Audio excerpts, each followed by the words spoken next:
तो एपिसोड की शुरुआत होती है कीटाकावा संजू से कहती है कि वाह ये फोटोज तुमने खींची हैं, ये कितनी खूबसूरत हैं। जूजू कहते हैं कि मैंने तो सिर्फ इसको अपनी फोटोज खींचने को कहा था, लेकिन इसने तो मेरा अकाउंट बना के फोटोज अपलोड भी कर दिया। जिस पर संजू कहते हैं कि बात यह है मेरी बहन किसी को अपनी फोटोज नहीं दिखाना चाहती थी, लेकिन मैं चाहती थी इतनी सुंदर सुंदर फोटोज लोग देखें, और इसीलिए मैंने अपनी बहन से पूछा कि क्या मैं तुम्हारा अकाउंट बना दूं, जिसके बाद लोग इसकी फोटोज काफी ज्यादा पसंद करने लगे और इसके ढेर सारे फॉलोअर्स भी हो गए। बहुत सारे लोगों ने मेरी बहन की खूब तारीफ की, लेकिन मैं नहीं जानती थी कि इतने सारे लोगों को कैसे जवाब दूं, इसीलिए मैंने उन्हें इग्नोर करना स्टार्ट कर दिया। जिस पर कीटाकावा कहते तो इसीलिए तुम लोग इवेंट में नहीं आते थे। इसके बाद शिंजू उन लोगों को अपना कैमरा दिखाती है, कहते हैं कि ये कैमरा मैं अपने डैड से लेकर आई हूँ और इसकी खास बात यह है कि इसके लेंसेज नहीं बदलने पड़ते। गोजू कहता है कि मेरा एक सवाल है, क्या कैमरे और स्मार्टफोन से फोटो खींचने में काफी फर्क आता है क्या? जिस पर शिंजू कहते हैं कि कैमरे से हाई रेजोल्यूशन वाली फोटो आती है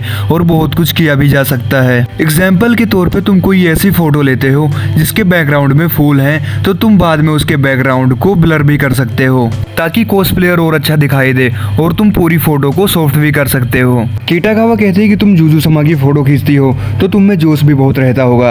अच्छा ये बताओ शिंजू चैन, तुम कॉस्प्ले क्यों नहीं करती हो? जिस पर संजू कहते हैं कि नहीं नहीं, मेरा कॉस्प्ले करने का कोई मूड नहीं है, मैं बस फोटो खींचना चाहती हूँ। कीटाकावा भी कैमरे को देखने लगती है। वो कहते कि कैमरे कितने अच्छे होते हैं, इनसे फोटो में बैकग्राउंड में ब्लर बहुत अच्छा आता है। गोजो कहता है कि एसएलआर कैमरे की कीमत कितनी होगी, ये मैं अभी देखता हूँ। वो देखता है कि कैमरे की लेंस की कीमत तो कैमरे से भी ज्यादा थी, जिससे वो हैरान हो जाता है। वो कहता है कि उस दिन इवेंट में सबके पास कैमरे थे, लेकिन ये मुझे नहीं पता था कि उन कैमरे की कीमत इतनी ज्यादा है। कीटाकावा कहती कि जब तक मैं कैमरे लेने की कीमत जमा नहीं कर लेती तब तक मैं अपने स्मार्टफोन से ही काम चला लूंगी। जूजू कहते हैं कि वैसे हमें बहुत सारी शूटिंग की लोकेशन भी ढूंढनी है, तो क्या तुम दोनों साथ में चलना चाहोगे? पहली बार स्टूडियो किराए पे ले रही हूँ, तो मैंने सोचा तुम दोनों से पूछ लूँ। वो दोनों जाने के लिए हाँ कर देते हैं। जिस पर जूजू कहते हैं कि इस वीकेंड पे हम लोग शिमिसातो स्टेशन के बाहर मिलेंगे। तो सीन शिफ्ट होता है और हम देख पाते हैं ये चारों एक अपेंडेंट हॉस्पिटल के बाहर होते हैं। इसके बाद ये चारों अंदर आते हैं। तभी गोजो कहता है कि एक बात बताऊं, ये जगह तो बिल्कुल वैसे ही है जब ब्लैक लेडी भागते हैं प्रिंसेस डेजी से हारने के बाद।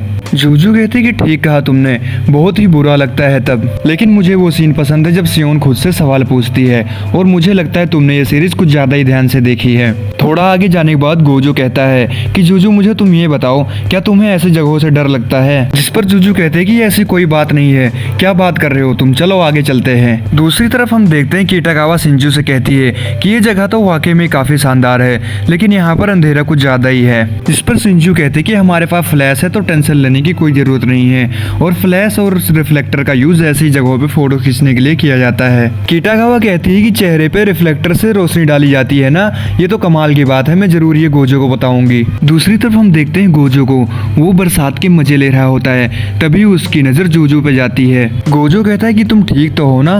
जिस पर वो कहती है कि हाँ मैं बिल्कुल ठीक हूँ, और इसकी शक्ल देख के तो लग नहीं रही थी कि वो ठीक है। गोजो कहता है कि क्या तुम इंटरेस्ट पे चलना चाहोगी? जिस पर जूजू कहती है कि नहीं, याद नहीं तुम्हें मैं ब्लैक लेडी का कॉस्प्ले कर रही हूँ, मुझे इस जगह को अच्छे से देखना है, नहीं तो मेरी पिक्चर अच्छे से नहीं आएंगी। गोजो कहता है कि मुझे तो तुम बहुत डरी हुई लग रही हो, तुम्हारी जगह मैं ही जाके दिखाता हूँ। जिस पर जूजू कहते हैं कि क्या तुमने आने वाले समय के कुछ सपने देखे हैं? वो कहता है कि हाँ, मैं हीना डोल काशी राशि बनना चाहता हूँ, ये ऐसा काम है जिसमें डोल के चेहरे बनाए जाते हैं। जूजू कहते हैं कि बहुत खूबसूरत सपना है, पूरी कोशिश करना इसे सच करने की। मैं अपनी बात करूँ तो मैं मैजिकल गर्ल बनना चाहती हूँ, वो बहुत ताकतवर और सुंदर है। जब मैं छोटी थी तो मैं मैजिकल गर्ल्स बहुत ज्यादा देखती थी, मैं उनकी बहुत बड़ी दीवानी थी, मुझे भी उनकी तरह सुपर पावर चाहिए थी, लेकिन समझ में नहीं आ रहा था कि ये सब कैसे मिलेगा। और जब हम बड़े होते हैं तो हमें पता चलता है कि ये सब कभी सच नहीं हो सकता। मिडिल स्कूल में पहुंचते ही पता चला कि हम सिर्फ उनकी ड्रेस खरीद ही सकते हैं, और मेरा पहला कॉस्प्ले इतना बेकार था, लेकिन मैं खुश थी, और अब मुझे चाहे जितनी मेहनत करनी पड़े, मैं अपने सपने को जरूर सच होते देखना चाहती हूँ। जिस पर गोजो कहता है कि जब ये ड्रेस इतनी खास है तो तुमने मुझे इस ड्रेस को बनाने को क्यों चुना? इतने सारे लोग हैं जो इस ड्रेस को मुझसे भी बेहतर बना सकते हैं। जूजू कहती है कि जब मैंने कीटाकावा की सारी फोटोज देखी तो मुझे उससे जलन हुई। मुझे पता है कि किसी से जलना बुरी बात है, लेकिन मुझे उतनी सुंदर ड्रेस चाहिए थी और मुझे समझ में नहीं आ रहा था कि मैं क्या करूं। मैंने सोचा क्यों ना जिसने ये ड्रेस बनाई है उसी से बनवाऊं। मैं उन्हीं से वो ड्रेस बनवाना चाहती थी। और ठीक कहा तुमने, बहुत सारे लोग हैं जो ऐसी ड्रेस बना सकते हैं, लेकिन जब मैंने पहली बार इस ड्रेस को देखा था तो मुझे उससे प्यार हो गया था। ये सब सुनकर गोजो भी अपने बचपन की बातें याद करने लगता है। वो अपने दादाजी से कहता है कि ये डॉल्स बहुत खूबसूरत हैं, ये दुनिया की सबसे ज्यादा खूबसूरत डॉल्स हैं। बड़ा हो जाने पर मैं भी चाहता हूँ कि इतनी खूबसूरत डॉल बनाऊं, बिल्कुल आपकी तरह दादाजी। ये बातें याद करके गोजो जूजू का हाथ पकड़ के रोने लगता है। वो कहता है कि मुझे नहीं पता था कि दादाजी तब कितने खुश हुआ करते थे। वो कहता है कि मैं वादा करता हूँ कि तुम्हारे लिए बहुत खूबसूरत ड्रेस बनाऊंगा। जूजू का हाथ किसी ने जिंदगी में पहली बार ऐसे पकड़ा था और जिससे वो घबराकर बेहोश हो जाती है। सीन शिफ्ट होता है और हमें अगले दिन का सीन दिखाया जाता है। कीटाकावा और गोजो बीच पर आए होते हैं। कीटाकावा कहते हैं कि स्विमिंग का मौसम अभी शुरू नहीं हुआ, आसपास कोई नहीं है तो हम स्विमिंग कर सकते हैं।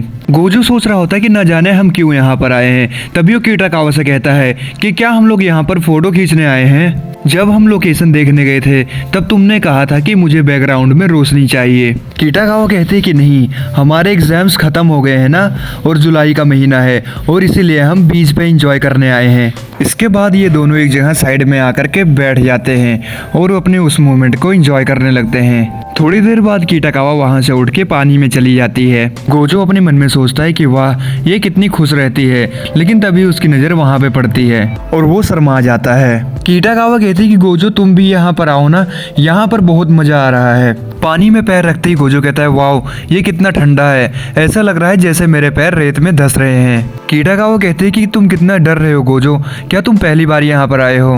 गोजो कहता है कि नहीं, ऐसी बात नहीं है, बचपन से ही मैं हीना डॉल्स के चेहरे बनाने की प्रैक्टिस करता रहता था, इसीलिए मैंने और किसी चीज के बारे में सोचा ही नहीं और उसके ही कारण मैं किसी और जगह पर जा भी नहीं पाया। दादाजी कहते हैं कि मुझे सब चीजों को महसूस करना आना चाहिए। वो ठीक कहते हैं, समुद्र उससे बिल्कुल अलग है जैसा कि मैंने टीवी या फोटो में देखा था। कीटाकावा कहती तो ऐसे ही हमें कई सारी जगहों पर जाना चाहिए और वो गर्मी की छुट्टियां भी तो आ रही हैं, मैं तुम्हें हर जगह पर लेकर जाऊंगी, सिर्फ तुम और मैं साथ में घूमेंगे। और ये सुनकर गोजो बहुत खुश होता है। वो कहता है क्या तुम सच कह रही हो, मैं तुम्हारे साथ जरूर जाना चाहूंगा। इसके बाद कीटाकावा गोजो के पास से आ जाती है और वो कहते हैं कि ये मैंने क्या कह दिया, सिर्फ तुम और मैं? अगर वो मेरा चेहरा देख लेता तो क्या होता, मैं कितनी लाल पड़ गई थी। इसका मतलब मैं पूरी गर्मी की छुट्टियां उसके साथ बिताऊंगी, कितना मजा आएगा। और ये सोचकर वो बहुत खुश होती है। इसके बाद वो पीछे मुड़कर गोजो को देखती है और वो उसकी एक फोटो क्लिक कर लेती है। वो कहते हैं कि कितना सुंदर लग रहा है ये, इससे तो मेरी नजरें हटाई ही नहीं जा रही है। लेकिन तभी गोजो समुद्र में फिसल के गिर जाता है और वो कहता है कि यहाँ बहुत सी वीड है और यहाँ पर बहुत फिसलन भी है। कीटाकावा हंसने लगती है और कहते हैं कि गोजो तुम कर क्या रहे हो, तुम पूरी तरीके से गीले हो गए हो। इसके बाद ये एपिसोड यहीं पर खत्म हो जाता है। तो दोस्तों, वीडियो पसंद आई हो तो चैनल को जरूर सब्सक्राइब करना और कमेंट में नेक्स्ट पार्ट जरूर लिख देना। तब तक के लिए बाय बाय।